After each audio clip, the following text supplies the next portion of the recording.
mucho la presencia de la doctora Yoko. Démosle un aplauso, por favor.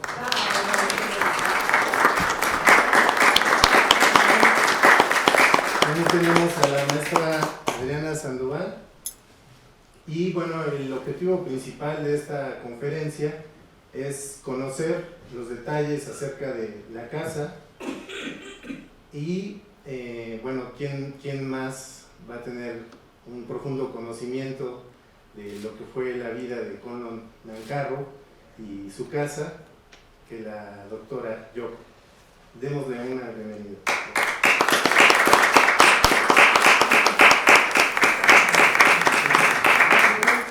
Bueno, pues muchas gracias. Yo no pensaba platicar así como conferencia, sino es una plática, un conversatorio, ¿no? Y bueno, yo podría decir algo sobre la casa donde convivimos, Nancarrow, Conlon, nuestro hijo, y yo. Son los tres que hemos convivido ahí durante 27 años y pues es una casa donde vivíamos, era como una oasis dentro de la Ciudad de México, porque de la entrada de la casa hasta nuestra casa, donde vivimos, hay como 70 metros de distancia. Entonces, cuando abrimos la puerta de la entrada, es como tenía un aire muy diferente, era una soledad, una tranquilidad, y como si estuviera en un oasis, ¿no? Y entonces ahí vivimos durante 27 años. Con la vida de Conlon, como algunas personas conocen bien, que estaba muy alejado de toda la, digamos, presencia al público. Él siempre decía que está bien que haga muchas horas en el afuera, en muchos conciertos en diferentes partes del mundo, pero cuando regresaba a su casa, él quería estar totalmente anónima para poder componer, porque de una vez siempre decía que salga hacia afuera, entonces ya no va a tener la tranquilidad de componerla. Para él lo más importante era componer. No importaba si a algunas personas le guste o no le guste, pero él iba por su camino. Pero al mismo tiempo siempre decía, sea niños o sea adultos, no tenía nada que ver con la música, si le gustaba, pues estaba encantado. Si no le gustaba, también dice, pues tienes razón, ¿no? O sea, para él no le importaba realmente nada de que algunas personas muy importantes lo conocieran o no. Eso venía como que no venía al caso para él. Él iba trabajando solo, tampoco tenía discípulos. Él no acostumbraba a tener discípulos. Él trabajaba solo, horas y horas y horas. Yo me acuerdo que hasta como 1:30 de la noche venía regresando de su estudio. Todo el día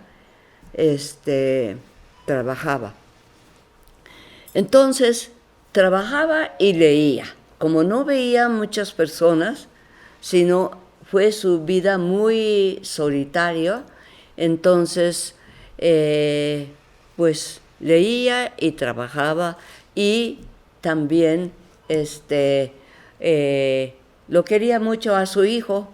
Como decía John Cage, la mejor cosa que hizo Conlon fue tener un hijo, porque no ha tenido nunca su hijo, no quiso tener hijo, porque quería concentrarse en su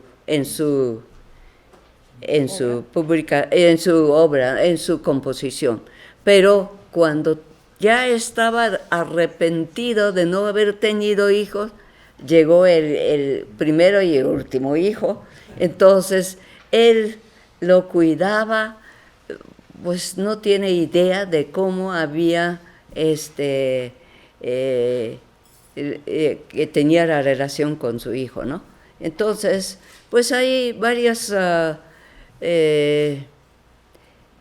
yo creo que aparte de todo eso, dado que yo como trabajaba y yo mantenía la familia, él me ayudaba totalmente de la casa.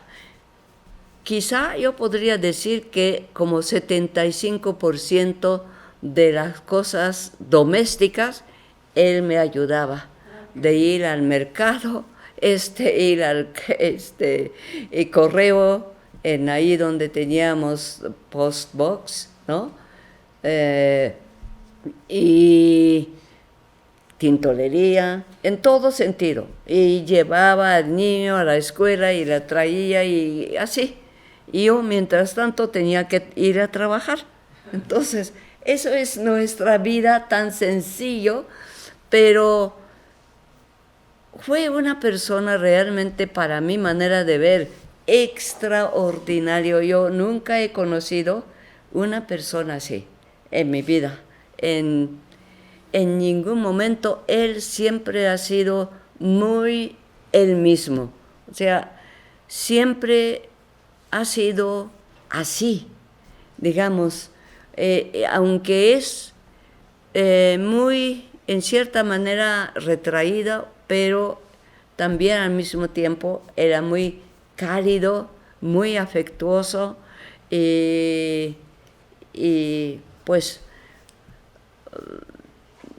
eso sí, no aparecía, siempre me decía, no quiero estar en un lugar mayores de 7 personas, decía, aunque sea mis amigos, eso decía, porque la conversación se vuelve muy superficial. Pero menores de 7 personas, después él gozaba mucho porque él era un sibarita, ¿no? Él bebía, fumaba un cigarro francés que está, pero bien fuerte, y así estaba todo el día en cigarro uno tras otro, ¿no?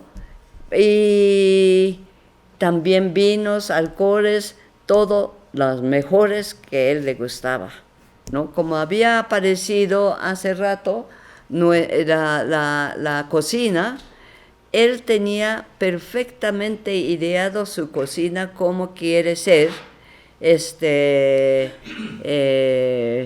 para cocinar, todo él lo hacía.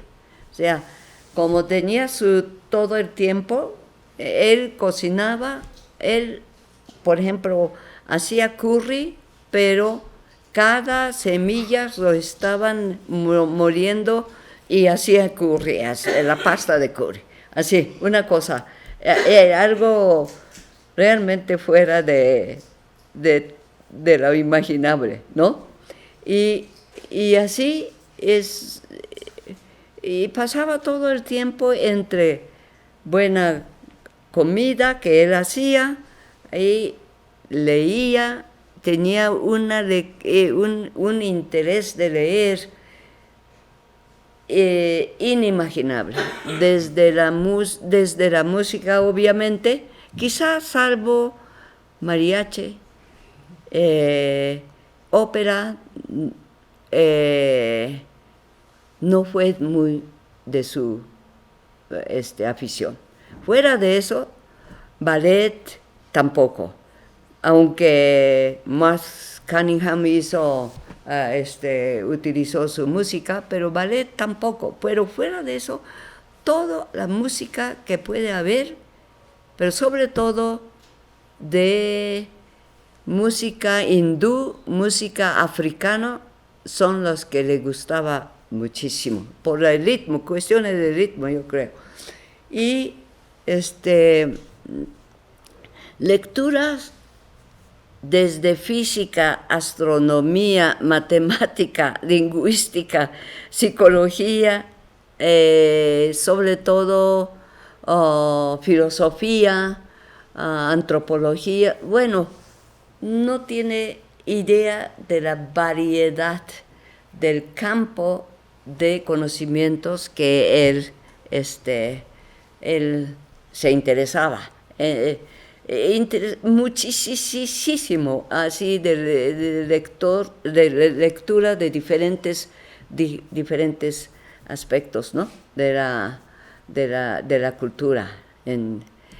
Yo creo que sobre todo muchos de física, astronomía y matemática, y él estaba muy interesado aparte de la música y aparte quizá de filosofía, muchísimo libro de filosofía que acabamos, de gastronomía también.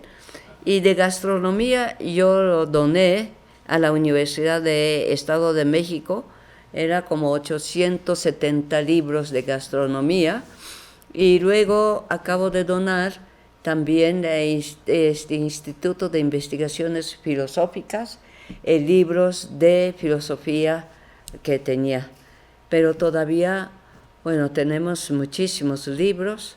Desafortunadamente todo lo toca de la música, se fue a Suiza. Toda su partitura, todo su piano, toda su obra se fueron a Suiza, porque en México yo creo que no hubo ningún interés. Entonces, desafortunadamente, así quedó, ¿no? Entonces, eso es la vida de él, realmente muy solitaria en cierta manera, pero muy satisfactoria, porque él sabía exactamente qué es lo que hacía. Él sabía que algún día su música puede tener más relación con la juventud. Y sobre todo, para él lo más importante quizá es la conexión con los jóvenes, con las otras generaciones, porque su mente era tan revolucionaria que era muy fácilmente se podía conectar con los jóvenes, que mucho menor de su tiempo, ¿no? Pero bueno, yo creo que la vida de nosotros era tan así normal, que podría decir, ¿no? Él es de ninguna manera exótica ni ninguna otra forma muy común entre los compositores no. Él es lo más, digamos, muy amable, y muy cotidianamente él estaba acostumbrado a hacer las cosas, pero sí tenía una capacidad intelectual enorme, eso sí, enorme, de asimilar diferentes conocimientos. Y yo me acuerdo que, como yo no soy música, pero muchas veces, yo soy arqueóloga, pero muchas veces él primero ya estaba leyendo de algunas cosas de arqueología en algunas revistas, y me traía, a lo mejor eso te interesa. Y ya antes de que yo leía, él ya estaba leyendo y me lo traía, una cosa así. Es realmente su inquietud y su preocupación de conocer el campo de conocimientos. Es algo increíble. Siempre estaba ávido de conocer algo, de algunas cosas más nuevas y de todo. Y entonces, pues eso fue una vida de nosotros bastante común, normal, Y, y sí, muy particular. No es de ninguna manera como bohemio, quizá no. Es un mundo, está muy estructurado, muy ordenado, muy sistemático y metódico. Y curiosamente un día yo le dije, como yo no soy nada de músico, ¿verdad? Entonces yo dije, ahora, Conan, ¿por qué no como el Gershwin, ¿no? En frente de piano que está así. Y me decía, Yoko, es que tú has visto demasiado película de Hollywood. Eso me decía. Y compositor no es así, es como artesano, me decía.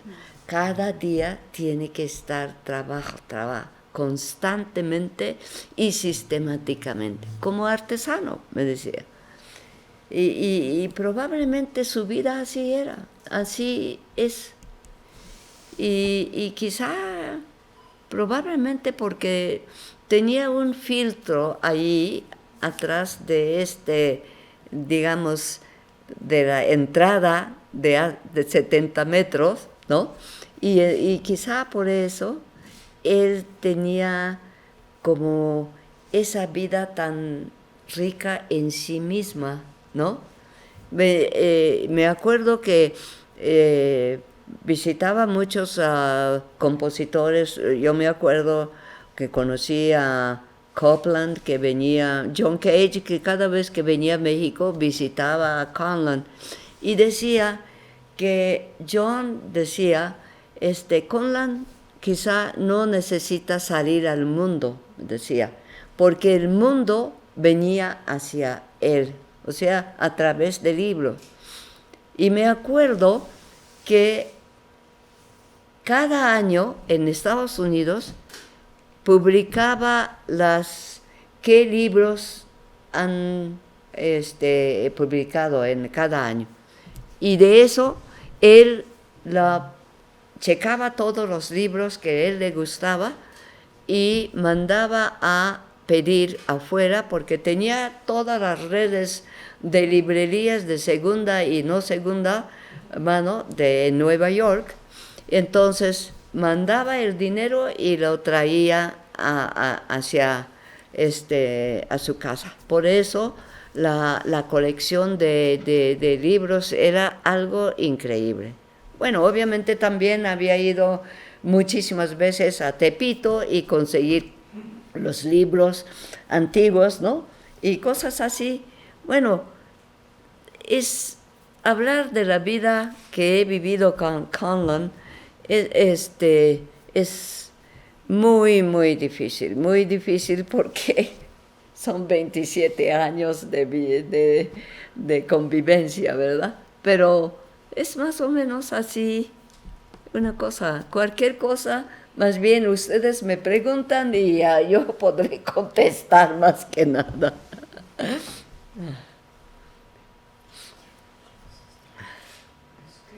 Bien, uno de los objetivos de esta conversación es tener un privilegio de escuchar a la doctora Yoko como la gran compañera de vida de Conlon Nancarrow, que es algo que no se encuentra ni en los discos ni en los libros.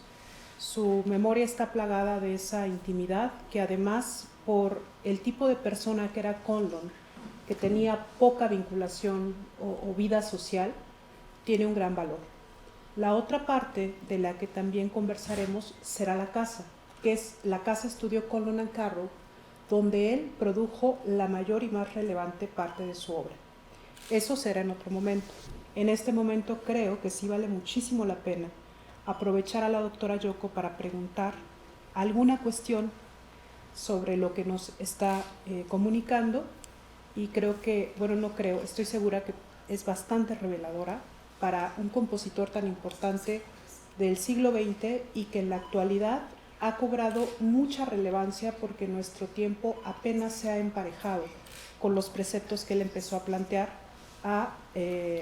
durante la primera mitad del siglo XX. Entonces creo que sería una buena oportunidad ahorita de conversar con la doctora. Yo tendría una pregunta.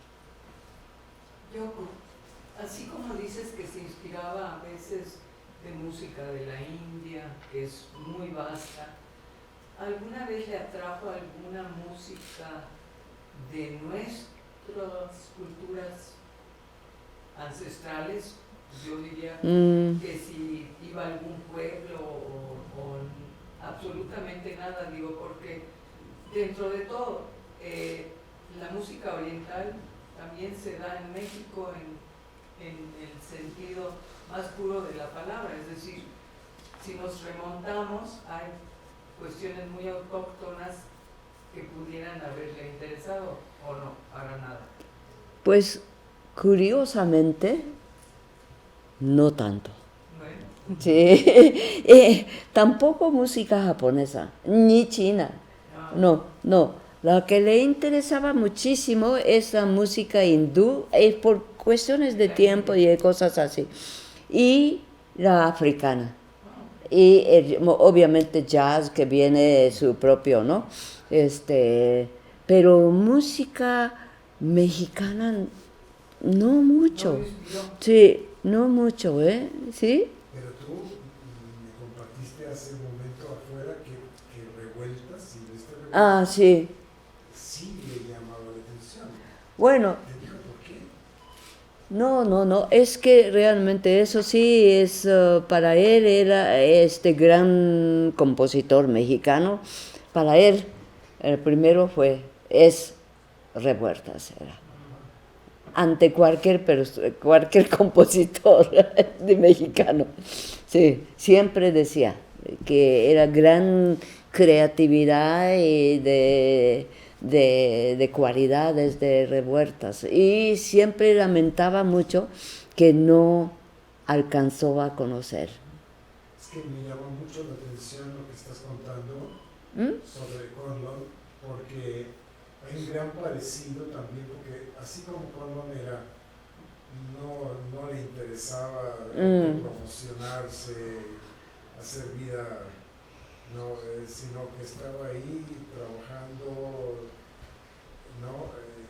además en un país lejano a su país de origen, etcétera, ¿no? También Revueltas era así, ¿no? Revueltas aborrecía esta cuestión de la autopromoción y él chambear y estar en su casa, ¿no? Trabajando. Hay como un gran parecido siempre en lo que nos cuentas, ¿no? Sí, yo creo que sí, ante cualquier compositor, fue gran compositor, ¿no? Revueltas y yo creo que Conlon también vino a México. De hecho, es que como dado que él peleó en la guerra de España, entonces como que quitaron su pasaporte y quedó como de segunda ciudadano, de segunda categoría, y él dijo que no voy a permitir que en su propio país, ¿no?, que considere como ciudadano de segunda clase. Entonces dijo que había Canadá y a México, y él obviamente escogió venir a México, pues esa época de Cárdenas y época así, y además yo creo que le tocó afortunadamente a Conlon, es época de oro de la cultura mexicana, ¿no? En todo sentido, ¿verdad? No solo de música, de literatura, es arte plástico, en todo sentido, arquitectura, en todo sentido. ¿No? Y yo creo que él fue muy afortunado en ese sentido. Me decía siempre, México era como Ciudad de México, ¿no? Era como un paraíso, me decía. Era 1 millón de personas en el momento que él llegó, y era eso siempre decía. Y yo creo que gozaba enormemente en todo México, de las cosas de México. Solo que, como decía, es que en Estados Unidos, en Nueva York, hay gentes que se preocupaba mucho entre los compositores, porque como era huérfano, ¿no? De Cage y Copland y también Carter, ¿no? Elliot Carter. Y son 3 Cs y que Conlon que quedó como perdido decía perdido en el espacio, ¿verdad? Pero él estuvo, creo que muy feliz, porque, así hablando una cosa muy personal, en 80 estuvimos en San Francisco, en Berkeley, y había una idea de que por qué no recobraba su nacionalidad. Pero para eso, dado que él estuvo en izquierda, ¿no? Hasta en Partido Comunista, estuvo en Estados Unidos, tenía que públicamente decir que es mea culpa, ¿no? De que esto y él dijo, no voy a hacer eso, jamás. Tampoco, me acuerdo muy bien que en un embajador de España acercó a Conlon en Bellas Artes, decía, mira, aquí está el embajador de España. Conlon, tú puedes obtener la nacionalidad española. Y él dijo, ¿para qué? Si yo tengo una nacionalidad mexicana, yo no necesito más. Así fue, y él estuvo muy feliz con la nacionalidad mexicana. Lástima que aquí no considera, porque quizá 80% de su obra él lo compuso en México, pero muchas veces considera como compositor de origen norteamericano, ¿no? Cosa que pues él no estaba muy de acuerdo, porque él ya era mexicano, ¿verdad? Así es, más o menos.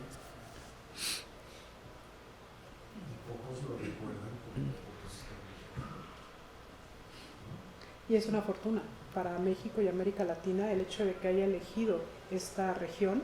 Pero es injusto que en la historia de la música México era México, ¿verdad?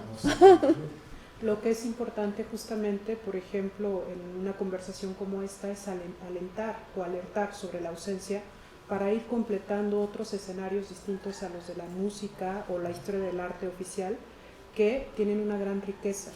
La historia del arte en México realmente tiene muy poco tiempo, no cumple ni siquiera 100 años, si se piensa en el Instituto de Investigaciones Estéticas, que ha sido la estructura para narrar a un país tan complejo en cuanto a producción de arte.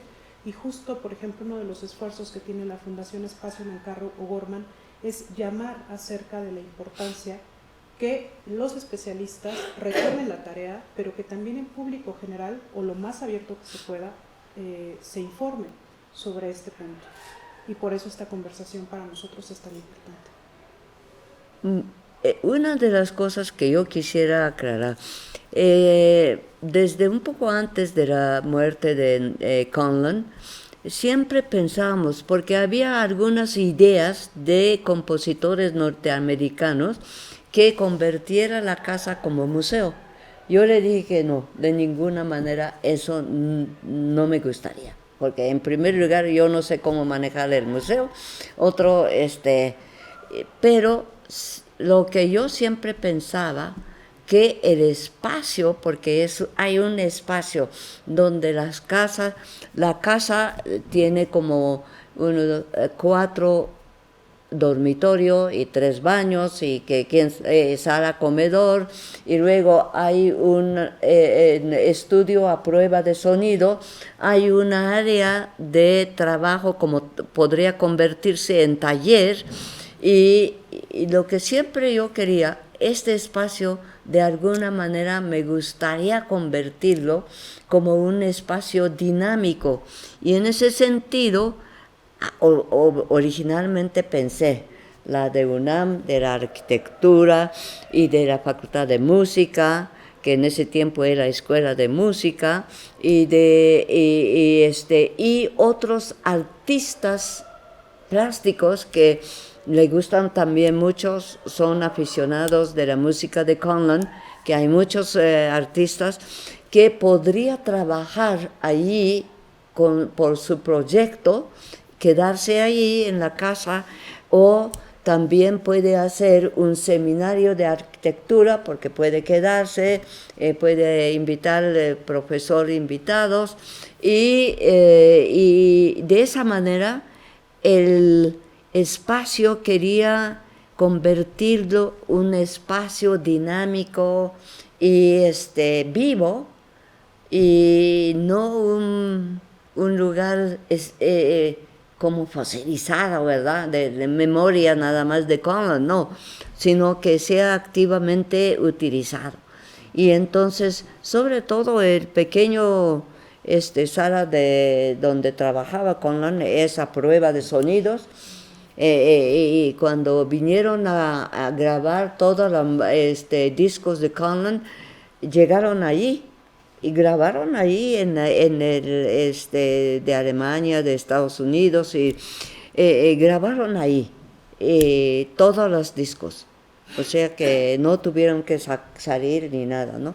Entonces, eso es una cosa que ahora con la fundación quisiera, ¿no?, que siguiera, a ver si es posible, pero sabemos que en México eso es muy difícil, porque todavía no tenemos ese espíritu de ese tipo de cosas, ¿no? Quizá es una cosa muy pionera también, como igual que la música de Conlon era, ¿no? Y sería, yo creo que lo que pasa es su aislamiento, a la vez lo separa un poco del mundanal ruido, y quizá lo que pienso yo se pudiera hacer es lo que acabas de decir, Yoko, presentárselo aquí en la Facultad de Música, es decir, este lugar puede ser como, no sé, un apéndice de la escuela de la Facultad de Música, y los chicos pueden ir allí y hacer alguna materia, y que el maestro, es decir, comenzar a reactivar ese poquito a poco, porque a veces, como tú dices, no se les ha ocurrido, pero decir, de tal día a tal día pueden ir tales horas y pueden trabajar en este salón, y provocarlos para que los chicos mismos, que también tienen sus ideas, comiencen a proponer, creo yo, no sé. Ahí va el aire.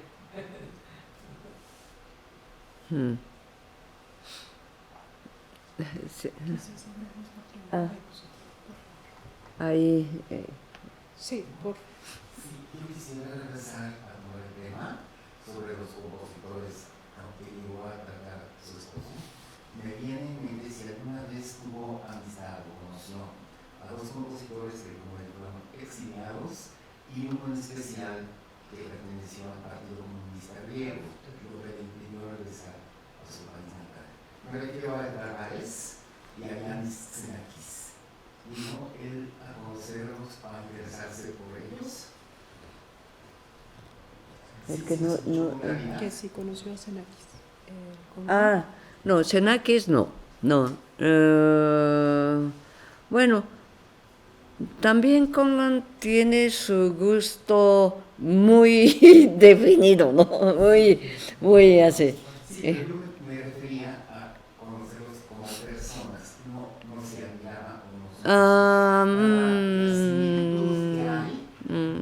Quizá el más cercano era con Ligeti. Sí, ese era más cercano. Y le digo la verdad, Conlon, como nunca quiso hablar de su propia música, entonces todos los músicos le ayudaron, ¿verdad?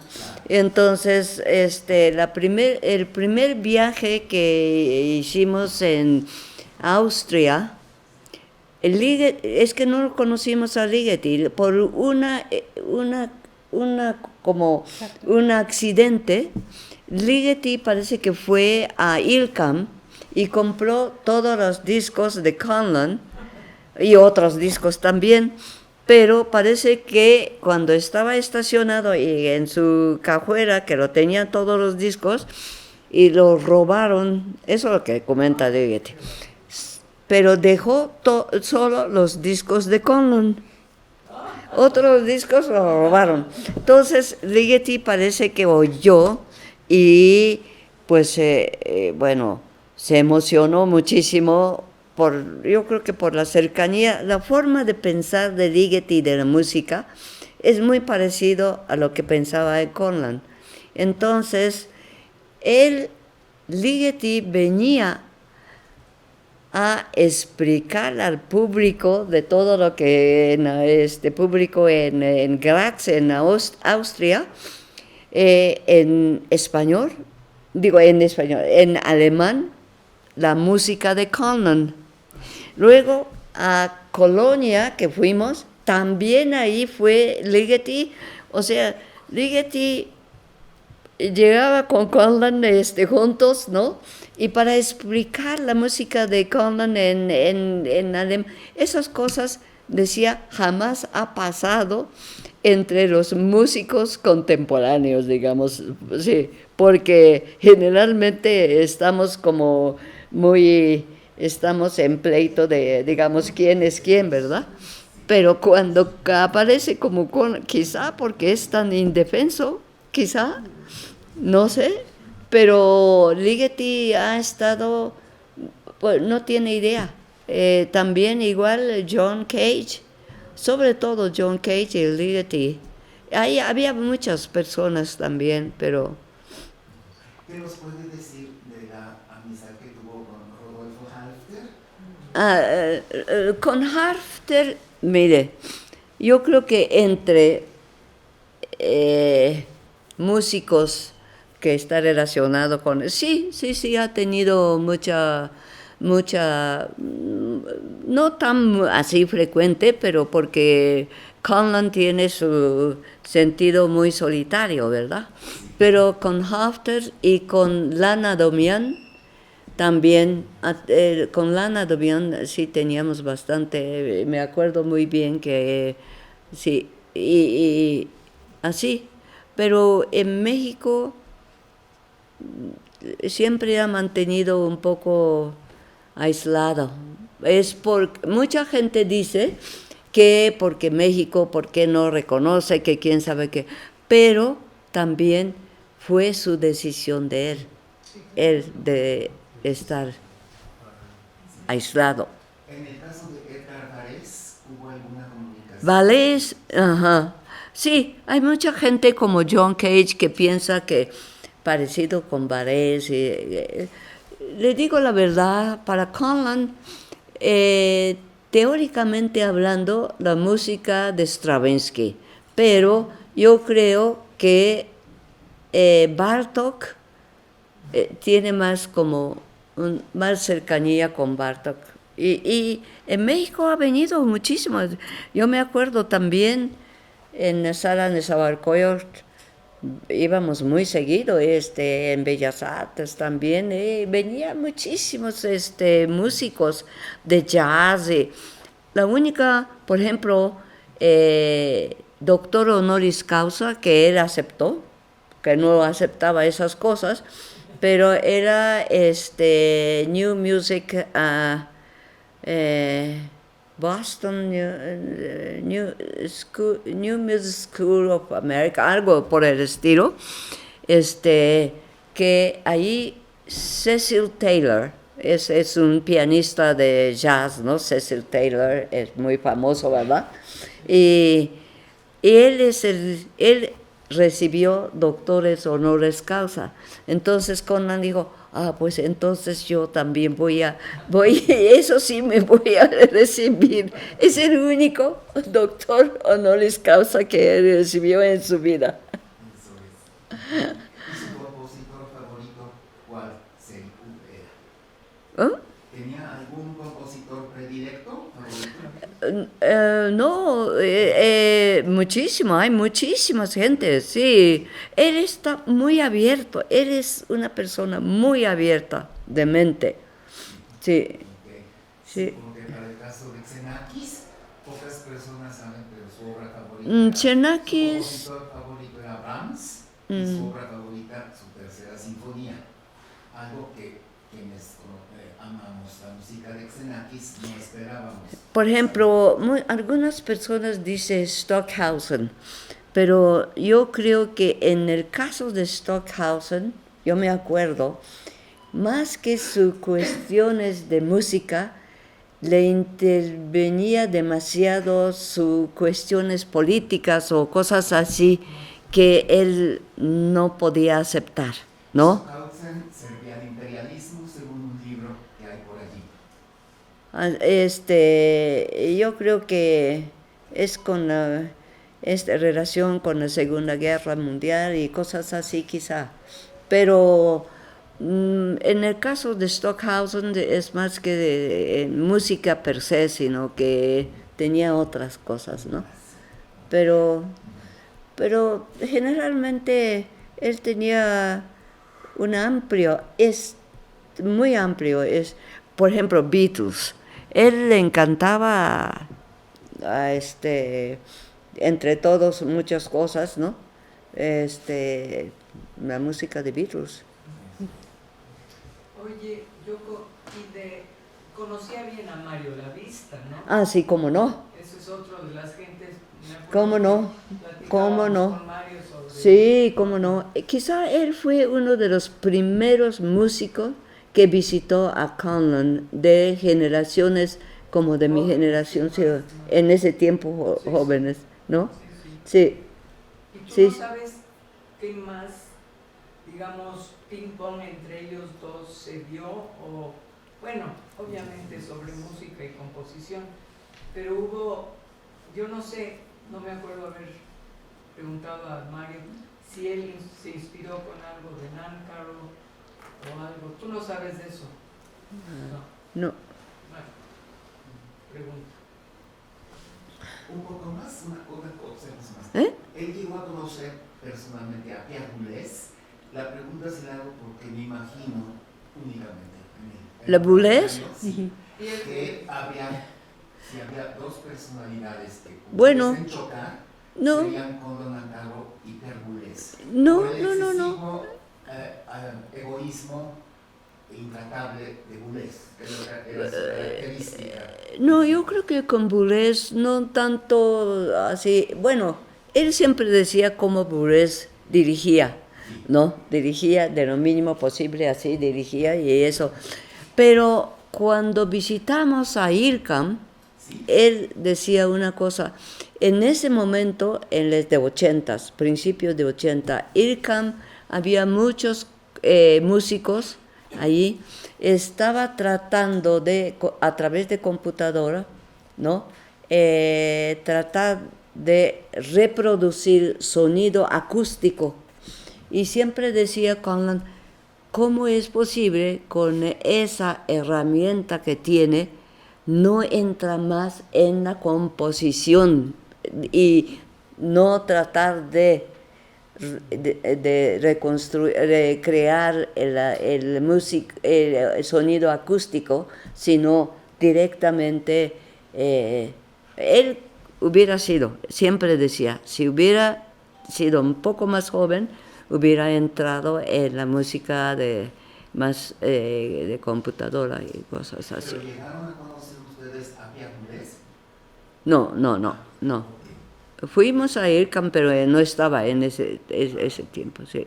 Sí, porque en ocasiones se dan encuentros muy interesantes y yo jamás hubiera imaginado que cuando se conocieron Xenakis y Pierre Boulez, choque espantoso. Pues sí, él no es así.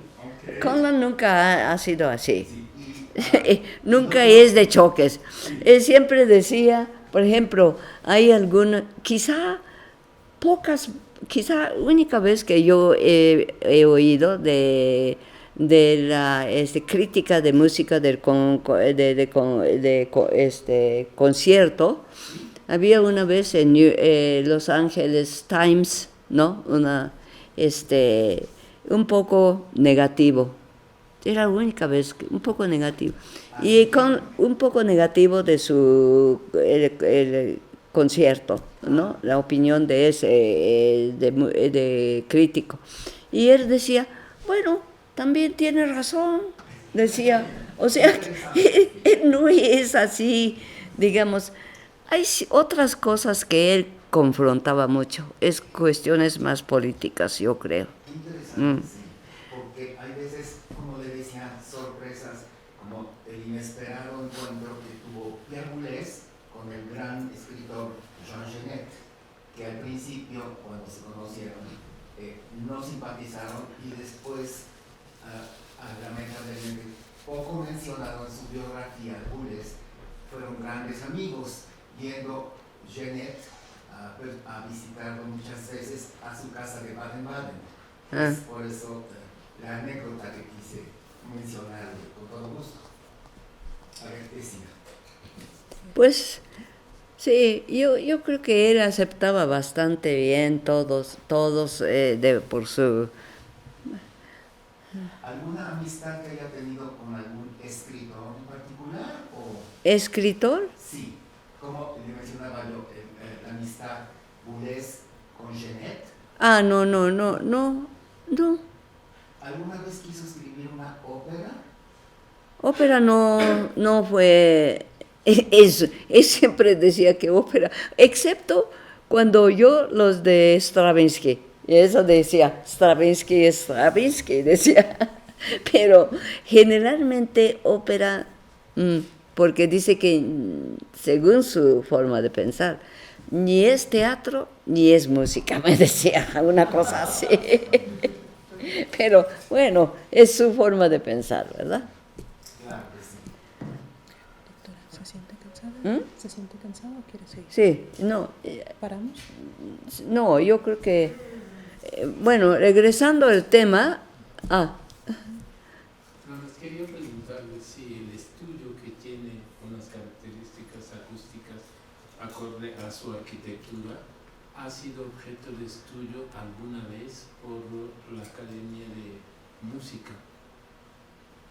Porque si el estudio lo han ido a revisar los músicos para conocerlo a nivel estructural, si ha sido sujeto de algún estudio. No necesariamente, pero sí llegaron a grabar ahí, eso, los músicos, digo, no músicos, sino técnicos, sí. Pero yo creo que él construyó su propio espacio, porque él siempre ha sido así, autodidacta, quizá. ¿Y los instrumentos que están dentro? Él siempre decía que escuela está bien, la primaria y secundaria. Sumar y restar y multiplicar y dividir y socializarse. Fuera de eso, uno busca su propio camino. O sea, nunca duró. Un semestre estuvo en la ingeniería, porque su padre lo había pedido. Un semestre en conservatorio, y eso lo bastó.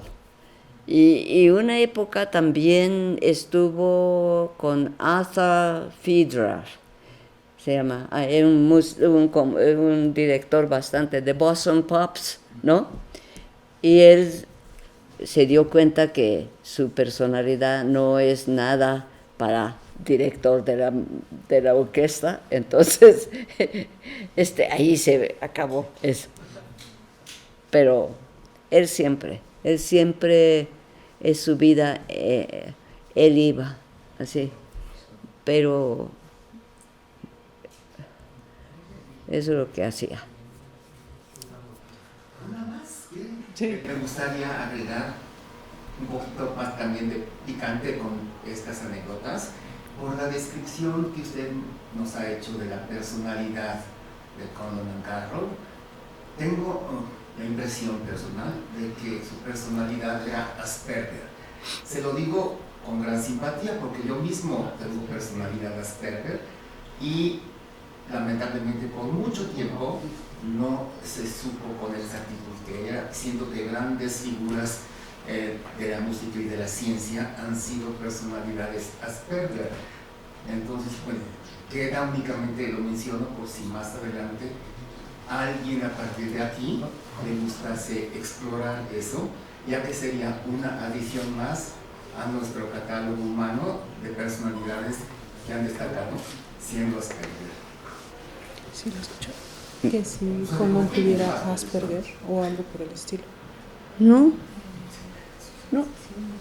No, Yo quería... ¿Perdón? no, comenta la doctora que no, quizás el concepto como es muy contemporáneo. Bueno, data de hace más de 100 años. El descubrimiento de la personalidad Asperger fue hecho por una neuróloga ucraniana que no fue tomada en cuenta en su momento y cuya lectura de sus textos la llevó a cabo el psiquiatra Hans Asperger, que no la mencionó debido a que era judía, y él corrió la mala suerte de no ser reconocido debido a a tener que haber sido médico durante la ocupación del Tercer Reich, de Austria por el Tercer Reich. Entonces fue hasta que una psiquiatra de California observó esto en sus hijos y lo retomó. Es simplemente un breviario cultural. Sí, Asperger. Para dar un poquito más de emoción, si quiere. Pero Sí. sería muy interesante que tal vez más adelante alguien se fijara si fue o no, si coincide o no coincide, ¿verdad? Eso era todo. Muchas gracias. Yo tengo mucho que decir. Yo no soy de la escuela de música y me enteré por Facebook de puritita casualidad. A mí ya me preocupa, con todo el cariño, cómo es que esta conferencia no invitaron a todos los de posgrado o se anunció a otro nivel. Digo, perdón si te toca a ti, pero no ¿cómo se llama? La estafeta. Es que esta sala debería estar a reventar. La verdad sí, es una parte en donde muy valiosas cosas se han dicho que nadie lo están grabando de casualidad, Sí. bravo. Claro.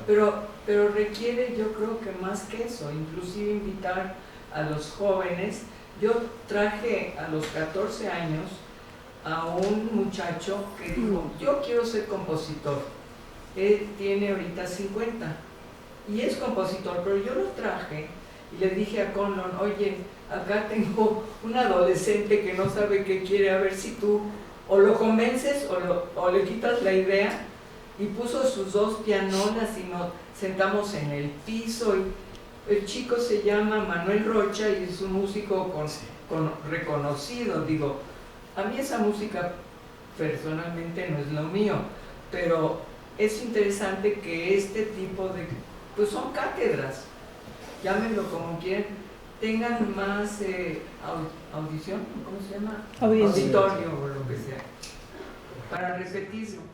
Sí, porque yo creo que a Conlon le hubiera gustado, porque siempre él se conectaba muy fácilmente con los jóvenes, sí, siempre.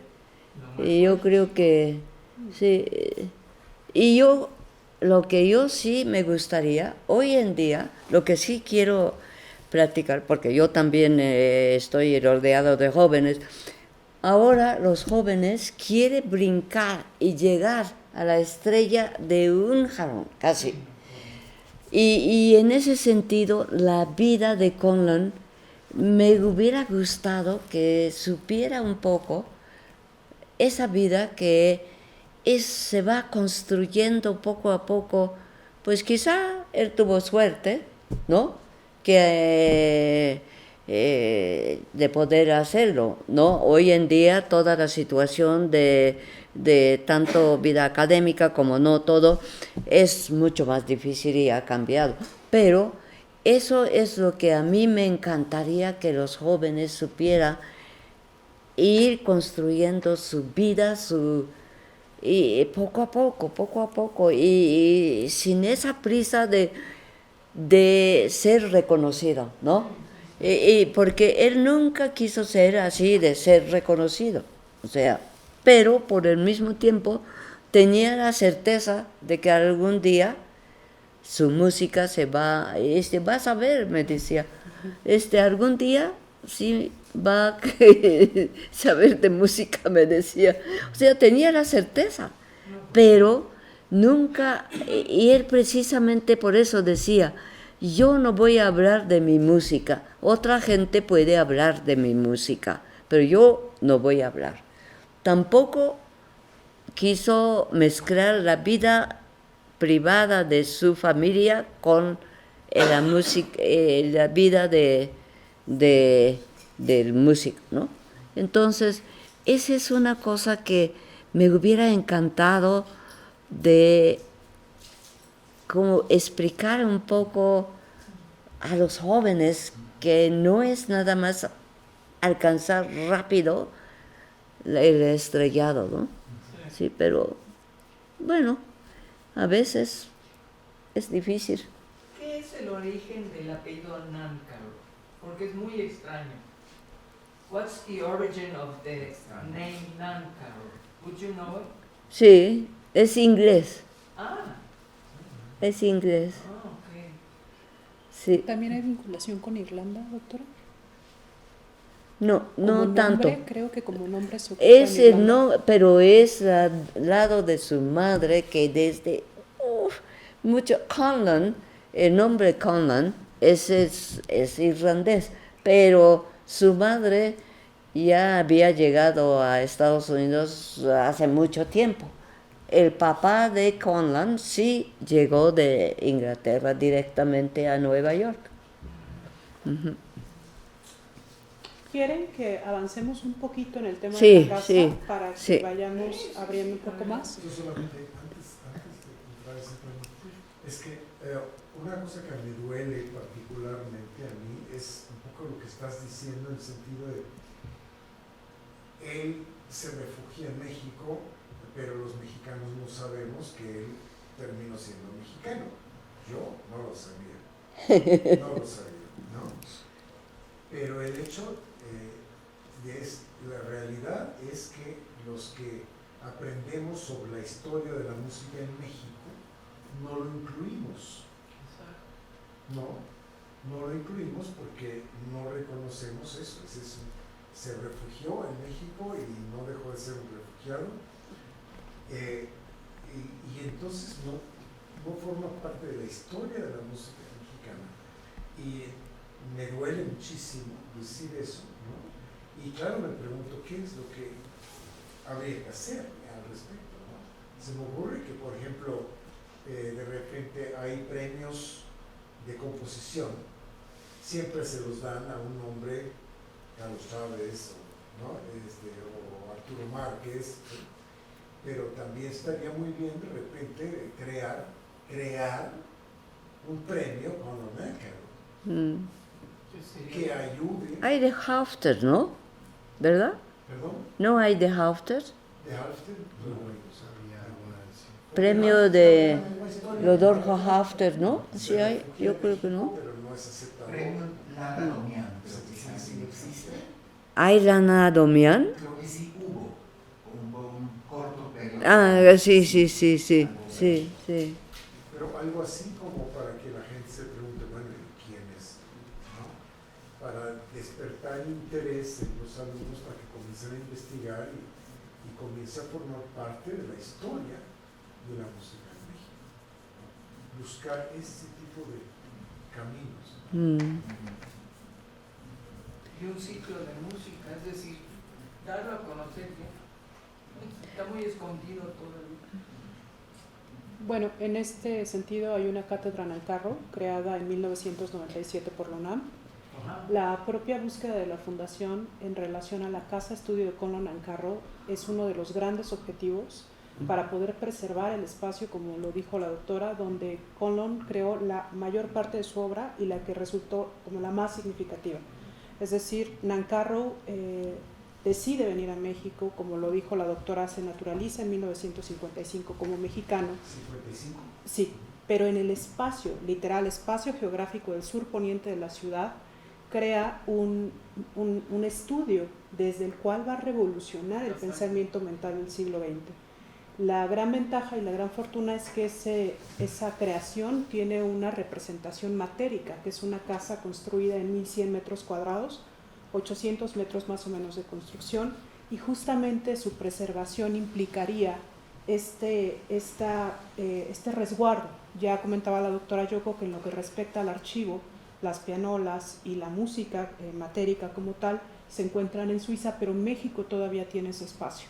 Y como ella lo pensaba, bueno, como lo comentaba hace un rato, pues uno de los objetivos sería que fuera un espacio de producción, ¿no? Pero también se necesita preservar.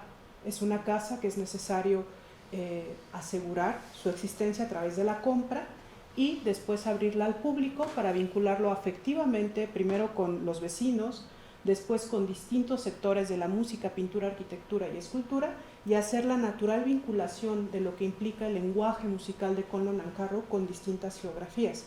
Pero ahí es como sociedad mexicana o latinoamericana que tenemos un gran reto, y que justamente esa es la otra parte también que venimos a conversar y que también hemos estado trabajando mucho a lo largo de este año, abriendo las puertas al público, que la gente se entere. Y no es una casa fetiche o es una casa reliquia, es de verdad la casa donde Nancarrow transforma el pensamiento musical y que se comporta como una suerte de laboratorio, una fusión entre arquitectura, música, y de ahí esta constancia material del paso de Nancarrow por México y su escisión tremenda en el siglo XX y XXI del pensamiento musical. Justo también eso es lo que queremos conversar. Y por ejemplo, hace un rato que la doctora Yoko hablaba de John Cage, que Conlon fue amigo durante muchos años, que ambos estaban buscando crear ese pensamiento musical de su época. Esta foto, doctora, si mal no estoy, ¿se tomó en casa Nancarrow? No. Ah. Esto fue en un concierto que se juntaron los dos, que organizó Charles Americanian. ¿Y él sí llegó a visitar casa Nancarrow, doctora, John ¿Qué? Cage?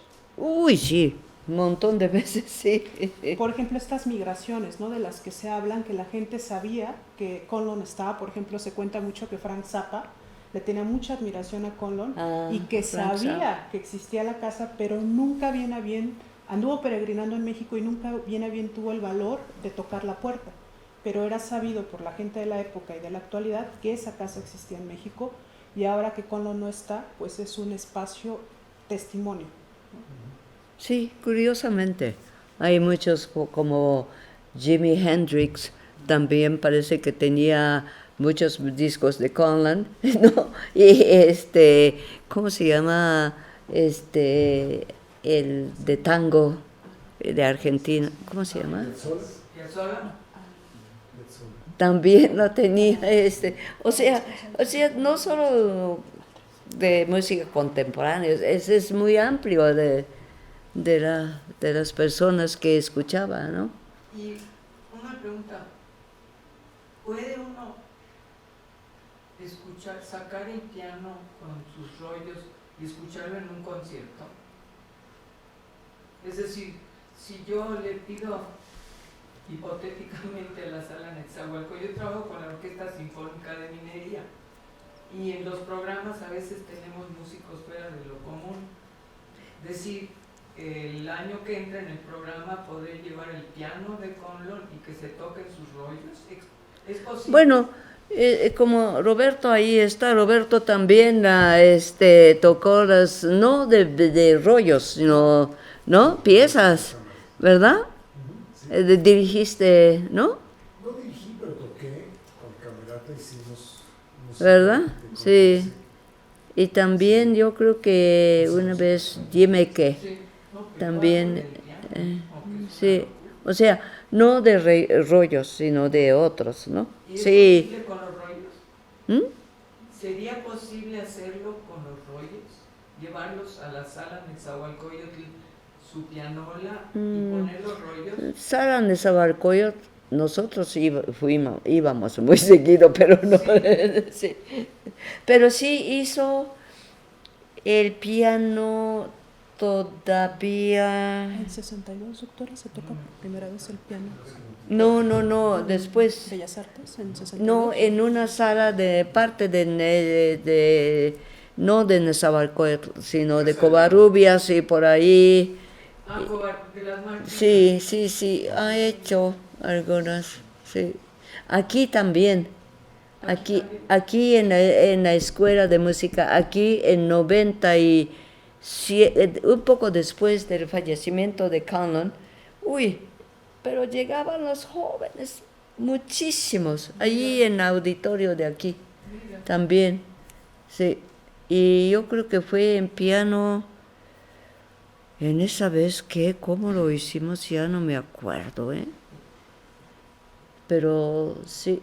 Pues intentemos Y llegaron a muchos músicos en este tiempo, llegaron cuarteto, dúo de... ¿Fagot?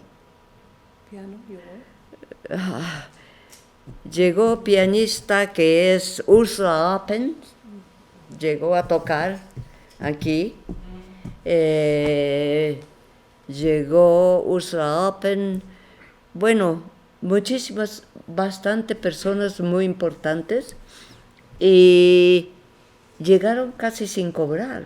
O sea, Ursula sí quedó en hospital hotel, pero otras personas entre nuestros amigos, en nuestra casa y amigos, y así quedaron. Peter Garland vino, Charles Americanian vino, muchísimos. Esa es la única vez que yo creo que llegó muchísimos artistas, así sin casi, y por Conlon llegaron, sí. Listo, si nos permiten podemos transmitir un video como para ir cerrando, asomándonos un poquito a lo de la casa, lo que la fundación está haciendo. Sí, porque ya está como 7:30. Ciudad de México, 9 de agosto del 2023. A quien corresponda. Bitácora de Memoria y Resistencia.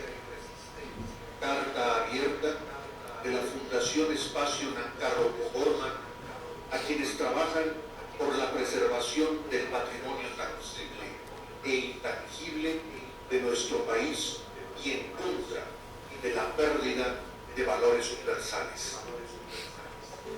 En 2023, Conlon Nancarrow reúne 26 años de memoria tras haber fallecido un 10 de agosto de 1997. El genio de los tiempos múltiples, como también se le conoce, murió en su casa de las Águilas, luego de trabajar en su estudio durante 50 años y desde ahí transformar la composición musical occidental del siglo XX. Nancarrow vino a México en 1940, luego de ser acosado por el gobierno de Roosevelt.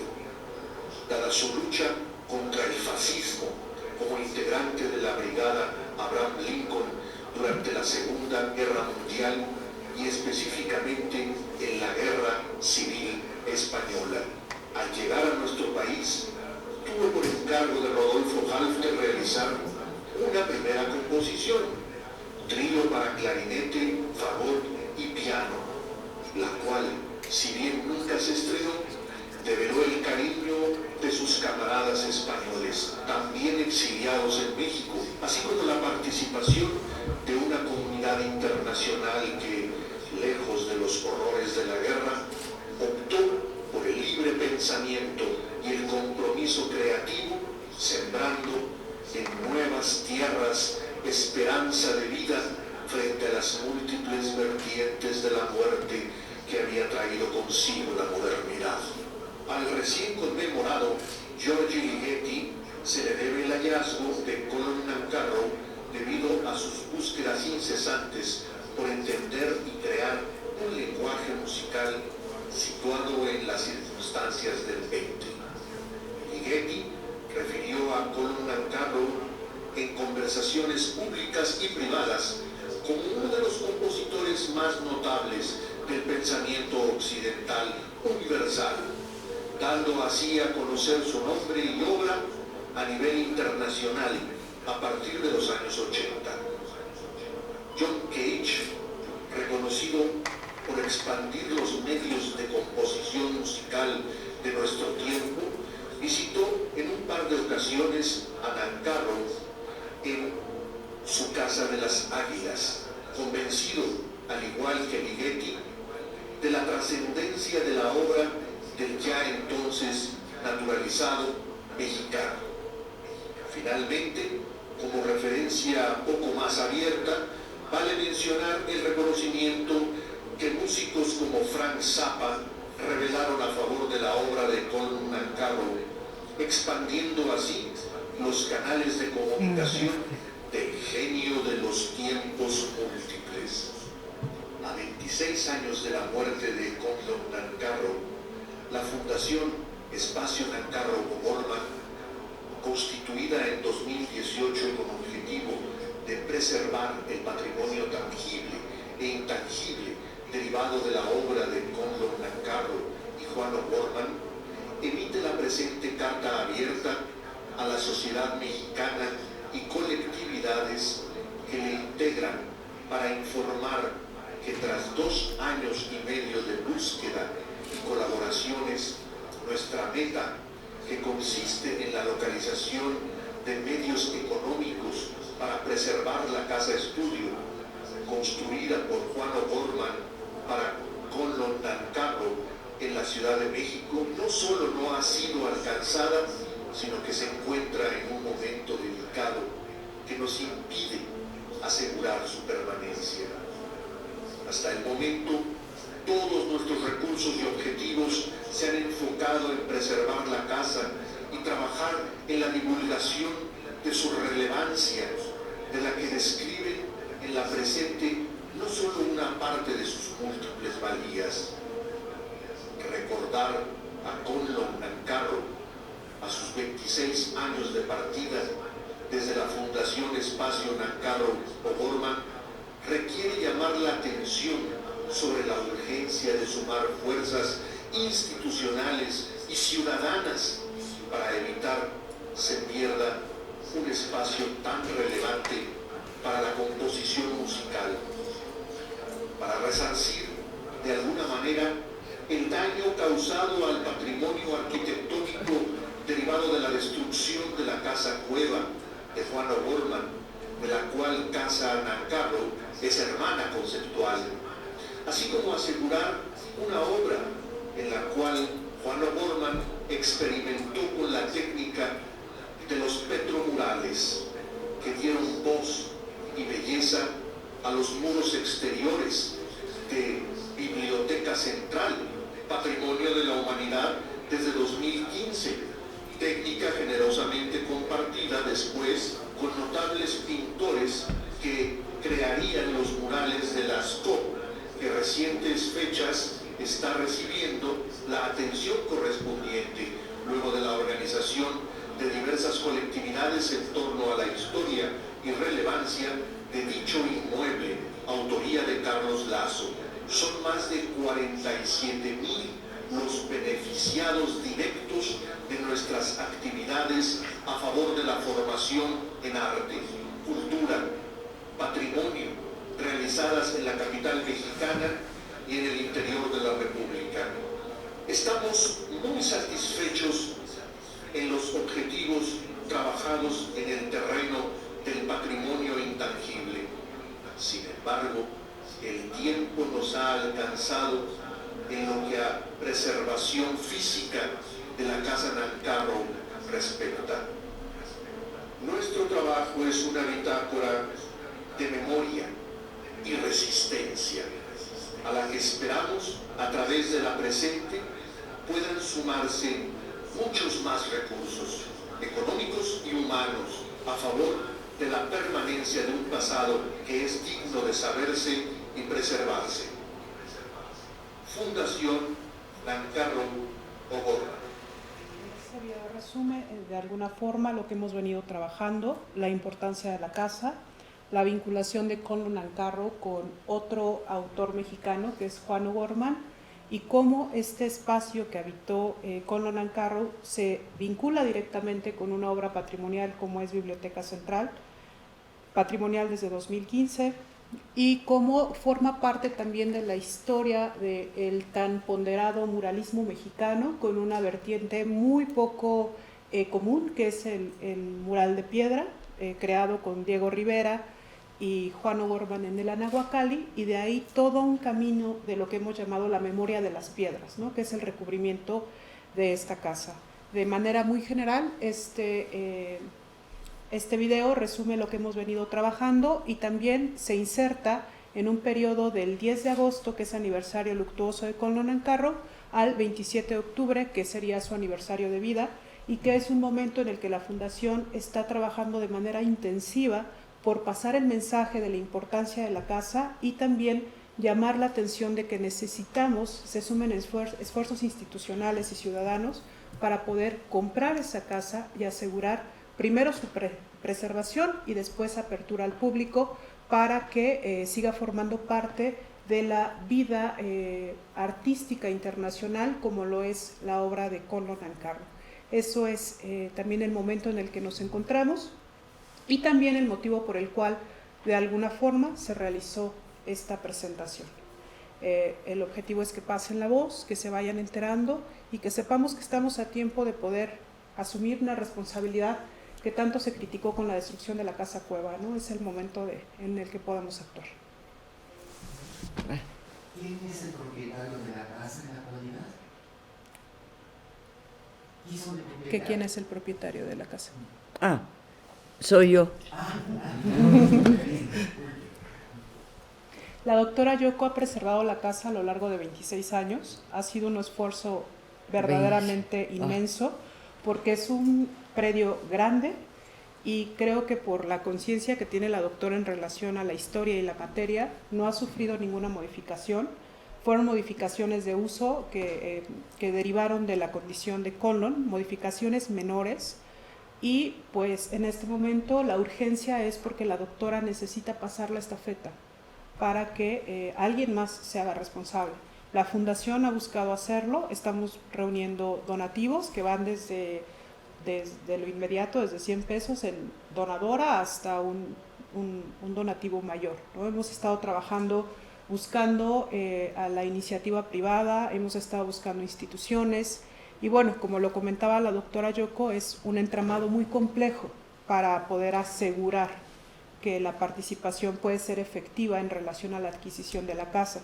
Sin embargo, en lo que respecta a la obra de Juan O'Gorman, pues se ha adquirido la casa de Diego y Frida de 1932, que es uno de los mejores ejemplos del funcionalismo, y en muy recientes fechas, en 2012, se abre la casa Cecil O'Gorman de 1929, que es la primer casa moderna conocida hasta este momento de México y América Latina. Entonces, digamos que a nivel institucional el horizonte tampoco es del todo vacío, porque ya han habido otras adquisiciones, pero también es cierto que dentro de nuestra historia se han perdido muchos inmuebles igual de importantes. Por eso es que es tan significativo que la ciudadanía se sume para enterarse de lo que está ocurriendo y replicar la importancia de actuar, tanto con la iniciativa privada y las instituciones. Puedo hacer una pregunta que espero no sea incómoda. Una vez vendida la casa, llegado el momento en que se logre esto, ¿qué visualizan como qué se puede hacer con esa casa? Porque Yoko mencionaba la idea de que bueno, sea un lugar dinámico donde se puedan organizar actividades. Yo estuve en esa casa, pero ya no me acuerdo exactamente cómo está, en qué condiciones, qué se puede hacer, o sea, una vez ya vendida la casa. Porque para una fundación, o comprar esta propiedad, decir, bueno, ok, pero ¿qué vamos a hacer con ella?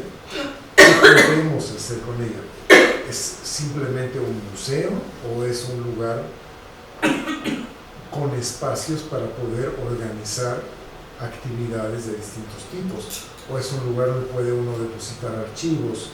Esa pregunta, perdón si es incómodo. No, es una pregunta relativamente muy sencilla porque es un espacio arquitectónico, es un espacio de vida que corresponde a distintas partes del mundo. De hecho, a México le toca actuar en lo inmediato porque está ubicada en el sur poniente de la Ciudad de México, pero compete a los Estados Unidos por el origen inmediato de Conlon, pero en relación a la importancia que ha tenido el trabajo de Nancarrow a nivel internacional, correspondería a muchas geografías.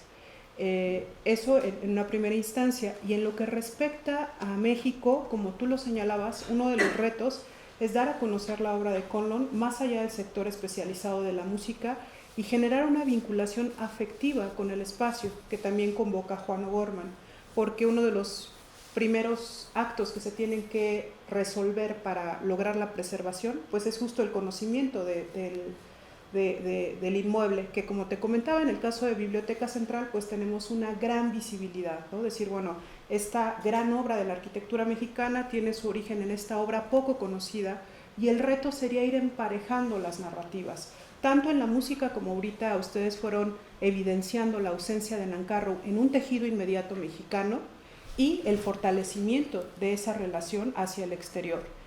Realmente el principal problema que se tiene es la adquisición de la casa. Eso es un gran problema. Una vez adquirida la casa, se estaría abierto para poder colaborar por ejemplo, con la UNAM o para poder colaborar con la UAM, que es otra casa de estudios con la que hemos venido trabajando y que tiene uno de los más grandes archivos de O'Gorman y que están muy abiertos a preservar la memoria de O'Gorman. El propio Politécnico, del cual O'Gorman es maestro fundador, también está vinculado. Solo que ahorita nuestro principal objetivo es sensibilizar a esas instituciones que naturalmente están vinculadas para que cubran una cuota en un contexto muy complicado, no solo por la cuestión interna, sino por las atrofias internacionales que han derivado del COVID y de la guerra y demás cuestiones. En relación a la programación de actividades, la imaginación y la temática da para mucho. Las fundaciones en México tienen una reglamentación muy específica y cuidadosa.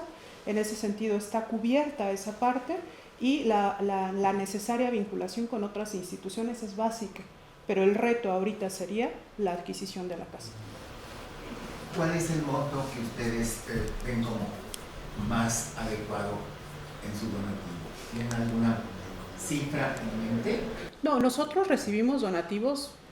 Me digo, en total, ¿cuál es el que ustedes anhelarían tener? Digamos que no se anhela, hay un estudio, un análisis comparativo. La casa de Juan O'Gorman que se vendió en 2011 equivale más o menos al costo por el que se está pidiendo, no hay una gran diferencia. ¿Cuál sería? Se vendió en aquel tiempo en 40 millones y se invirtieron 40 millones para restaurarlo. No es el caso de Casa Nancarrow y de eso estamos hablando de 2012, ¿no? O sea, fueron 20 millones que ahorita vendrían siendo 40 millones de pesos. La Casa Nancarrow no se encuentra encima ni por abajo, hay más o menos una vinculación natural con esos precios, ¿no? Y a nivel de historia, bueno, pues lo que México recuperaría en relación a la cantidad de vertientes que integran esta casa es inacabable, de verdad, sin exagerar, ¿no? La narración que integró el documento que ahora vimos revela muchas relaciones sociales que se dieron en el contexto de los años 50 y que para un tiempo como el que estamos viviendo de mucha crisis verdaderamente resulta atractivo y alentador, porque así como los años 50 del siglo pasado fueron críticos, el presente no es distinto. Y es ahí justamente donde apelamos a considerar los valores universales que trae consigo esta casa, ¿no? Que tienen que ver con la libertad, con la colaboración, con el apoyo internacional como se dio en la época. No sé si tuvieran alguna otra pregunta. Porque como los señores bien atinaron, la difusión siempre es muy importante y aquí veo que la escuela, cuando llegamos, Marcos y yo, no vimos un anuncio de que se iba a celebrar esta plática, tal vez simplemente ponerlo ya atrás de 2, 4, 5 personas más.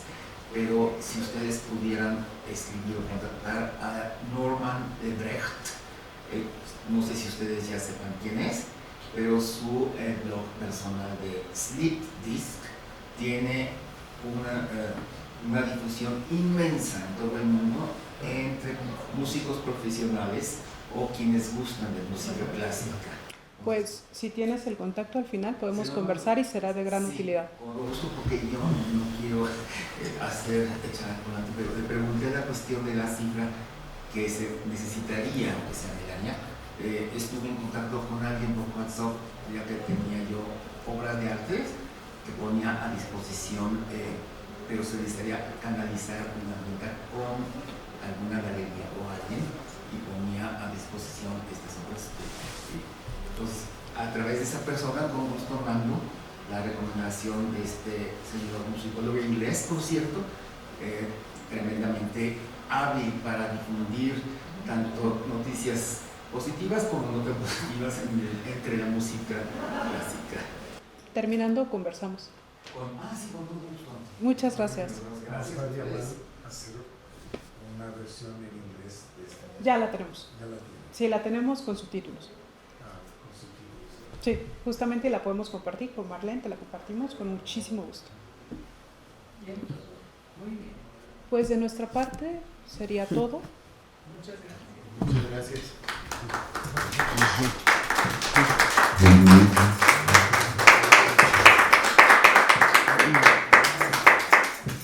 Pues gracias.